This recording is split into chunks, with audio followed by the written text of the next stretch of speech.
In the space of only a few months, it's become an all too familiar act.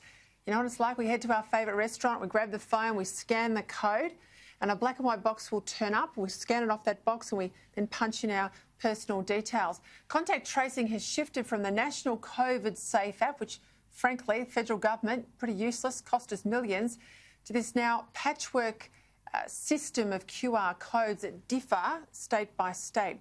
And while on the surface the systems look fairly similar, our next guest says there are glaring differences between how each state runs their QR code systems. For more on this now, technology expert and editor of technology website EFTM, Trevor Long, joins me now from Melbourne. Trevor, this whole issue of contact tracing QR codes is the linchpin into whether your state will succeed and stay open, or like Victoria, enter lockdown. And I just don't think we've talked about it enough. Run us through the differences in the QR code systems between Victoria and the true gold standard of New South Wales. Look, Peter, good evening. The fundamental difference is that Victoria has multiple systems. Any bar, any club, any hotel, any restaurant, any business can choose to have a QR code that they create of their own, which is exactly what New South Wales had 6 or 8 months ago. Their own government system, Service Victoria, has only recently launched, and that allows people to use their Service Victoria app. But you don't know which app you're using, and most importantly, that means there's no central location for all the data. And if you look back, Peter, to the Avalon cluster in New South Wales, as soon as the New South Wales government had that cluster, they realised that the smartest thing they could do was to have every single business, especially in a mandatory sense, hairdressers and hospitality venues, use the Service New South Wales app, meaning that at any time of day, they can find out who was at any venue at any time and create that contact tracing path that we all know. We all know contact tracing is important, but it's got to be done by the government. And that's why the Victorian system is flawed. There's random forms from random businesses that are not based around the government's information.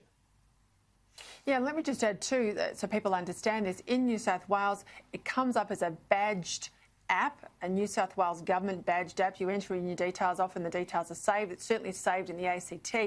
In Victoria, we've still got restaurants with bits of paper, quite honestly, and they all have a different app. There's no centralised Victorian government app.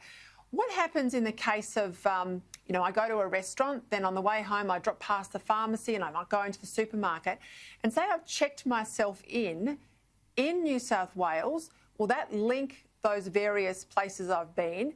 Because in Victoria, unless I remember to tell the contact tracer I went from the restaurant to the pharmacy to the supermarket, you're not necessarily linked. Are they linked in New South Wales? Spot on, they are. Now, it's only mandatory in hospitality venues and hairdressers, but we've already seen anyone in New South Wales that goes to the shops realises that every single business has converted to the Service New South Wales, the New South Wales government code.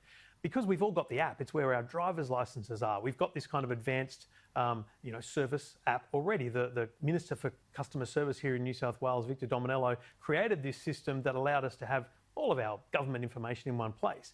If you go to a hairdresser, then to a supermarket, then to some other random store, and then to a pub or a restaurant, and then at any point you are in the contact tracing realm, so you're either a close contact or test positive, the government is able to find out in an instant where you've been, because they can look up on their databases anything that's happened in the last 28 days instantly, and they can see that and they can start the process of tracing back.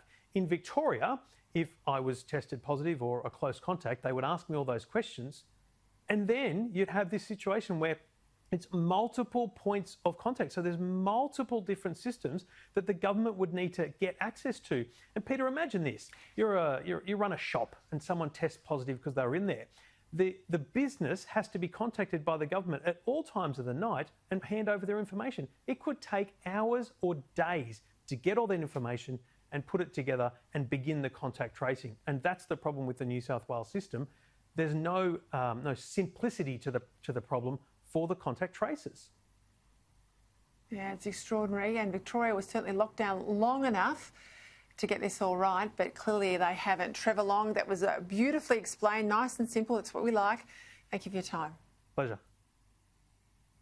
Let's bring in the opposition health spokeswoman, Georgie Crozier, joining me now from Melbourne. Well, Georgie, you probably heard all of that from Trevor Long, the big discrepancies between the two QR code systems.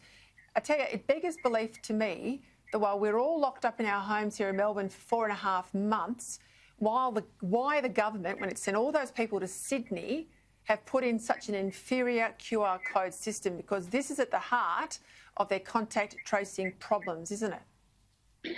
It's spot on, Peter. The reason the entire state is locked in lockdown is because they can't contact trace. They can't, they don't know where the cases are. So it's in stark contrast to what New South Wales is doing.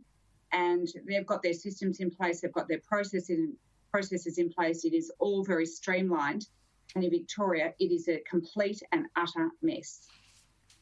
So how do they get away with it, Georgie? How do they get away with blaming this bloke with the nebuliser for the Premier not turning up to a press conference on Sunday, for throwing Emma Cassar under the bus? I spoke to the man with the nebuliser at the top of the show. He has only just, literally while I've been on air, had a call from Emma Cassar. So I can't understand how she says his version of the truth is wrong if no one has actually spoken to him. How angry are Victorians, and why does this government get away with it? Well, they're livid, Peter. They're absolutely livid, as they rightly should be, because, as I said, you know, we're in this lockdown. The government, the Premier is blaming this poor man who has willingly gave this information to not one hotel, but 2 hotels. So where is the paperwork? Where is the systems? Where are the processes in place in hotel quarantine? Part of the problem is you've got people like Emma Cassar, who comes from corrections. They don't have any expertise in infectious diseases. And this is part of the problem. You've got all these people without the right skill set to be actually undertaking this really important work. And the system is failing us. It's failing Victorians. And you've got this Premier who blames everybody else. He is just full of spin. But I think Victorians are, you know, they've woken up. They're fed up. This is the 3rd lockdown. They don't trust him. They don't trust him to get it right. There'll be a 4th lockdown because he hasn't done the work. We've still got these issues. He hasn't done what he promised he'd do, and that was fix the system. The contact tracing system is clearly not fixed. And we have that in hotel quarantine. Sorry, Peter. No, you please finish. I was saying we've had the hotel quarantine inquiry, for goodness sake.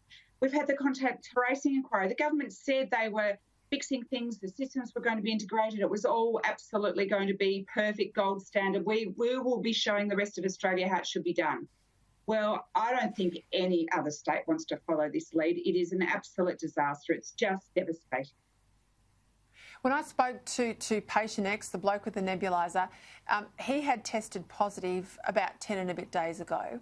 He got his first call from contact tracing on Saturday afternoon to tell him he tested positive. He said, yes, I know, it happened 10 days ago. And they said to him, where are you? He said, in a hospital. They assumed he was a hospital worker. They went into a mad panic about who he might be infecting. He had to explain to them he was in intensive care. And still they were pushing him to do this with an app and that with an app. I mean, it's almost comical if it wasn't so serious. Is there now a case for Victoria not being allowed to take overseas travellers? They can't do it. They just can't do it. Our systems aren't in place, Peter. This government has let Victorians down time and time again. They've promised us they'd fixed it. We can't risk this government getting anything right. So look at New South Wales, 125, close to 130,000, returned travellers, I'm led to believe, by the end of this week, that they've returned. We've done 35, and the problems continue to happen. We don't have this right. And the government, this Daniel Andrews, I mean, he's the master of deflection. He will not admit he's got it wrong. He's got the biggest ego, as you said. He's so arrogant. He dismisses everything. He needs to take a leaf out of the New South Wales book and just say, how are you doing it? I need help. And if he was any leader, he would do that. But he's not. It's all about his self-preservation. He's not interested in the preservation of Victorians or the Victorian economy. It's all about him. And I don't think Victorians trust him to run hotel quarantine, and everybody else is going to have to do the heavy lifting to get those Australians who are stranded overseas back. And I think it's a damn disgrace. You're right, I agree with you on that one. Georgie Crozier, thank you for your time. Thank you, Peter.